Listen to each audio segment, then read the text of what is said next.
इंसान बन गए हैं जय और कुणाल खेमू वीरू।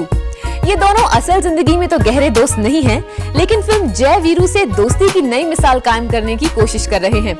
वैसे तो जब भी जय और वीरू का नाम आता है तो सबसे पहले जहन में शोले के अमिताभ बच्चन और धर्मेंद्र ही आते हैं, लेकिन अब लगता है फरदीन और कुणाल उनकी जगह लेने की कोशिश कर रहे हैं। हमारी आज की स्टोरी नंबर 3।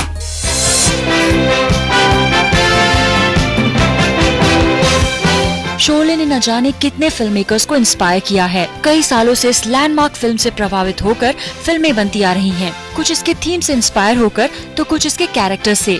और अब शोले के मुख्य किरदार जय और वीरू के नाम पर बनी है एक फिल्म। अमिताभ और धर्मेंद्र ने तो जय वीरू के रूप में शोले में जबरदस्त केमिस्ट्री दर्शाई थी। और अब फिल्म जय वीरू में क्या फरदीन खान और कुणाल खेमू चला पाएंगे अपना जादू?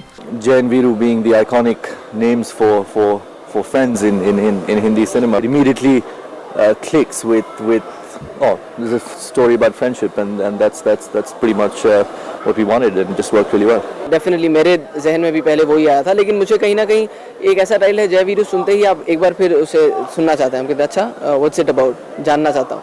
So but he told me it's nothing like Sholay.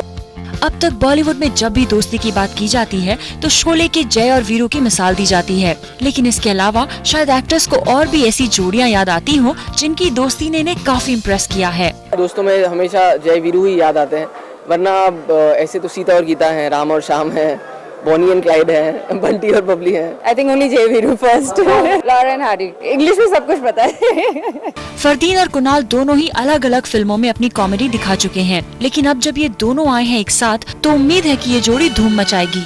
This is I would categorize this movie as an action thriller. I wouldn't quite say it's a comedy. I mean, it's got its dosage of comedy, but it's an action thriller. It's got lots of twists and turns. We had a lot of fun during the film क्योंकि बहुत ही entertaining film है और बिल्कुल भी ऐसा नहीं है कि कहीं बोर करती है। It's on the run adventure film, lot of action, lot of humor in it.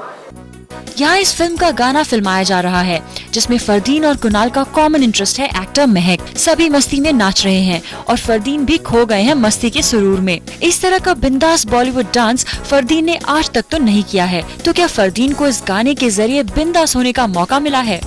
No, I wouldn't say it. I wouldn't quite put it that way. Just doing what I need to do, doing my job, just enjoying it while I'm doing it. Hey baby के बाद फरदीन ने कुछ समय के लिए break लिया था, लेकिन अब वो तैयार है जय वीरू और एसिड फैक्ट्री जैसी फिल्मों के साथ। फरदीन ने काफी वेट भी लूज किया है और लग रहे हैं बिल्कुल fit. Needed to. I'm lucky. I kind of lose weight pretty easily. Yeah, it's been I guess over about I think 7-8 months since my last release. So it's I was away. I was out of town. Nice to be back at work. Actors की माने तो जय वीरू का title अपने आप में काफी unique है, लेकिन अगर ऑडियंस के नजरिए से देखा जाए तो शायद ये टाइटल उनके लिए हो सकता है थोड़ा मिसलीडिंग, क्योंकि लोग इस टाइटल को शोले से ही एसोसिएट करेंगे। I don't think so. For one, the stories are completely different, and the way we're going to market the film, I mean, people will be very quick to realize that it has nothing to do with Sholay. जब वो इस film की trailers देखेंगे और जब उस film को भी देखेंगे उन्हें पता चलेगा बिल्कुल ही अलग है। अब तक तो ये एक्टर्स अपनी फिल्म को लेकर काफी कॉन्फिडेंट लग रहे हैं। भले ही ये एक्टर्स नकार रहे हैं शोले और जय वीरू से किसी भी तरह का कंपैरिजन, फिर भी ये बात तो तय है कि ऑडियंस उन्हें उसी तरह से जज करेगी। अब शोले से किसी तरह की तुलना है कितने खतरों से भरी, ये राम गोपाल वर्मा से बेहतर कौन जान सकता है।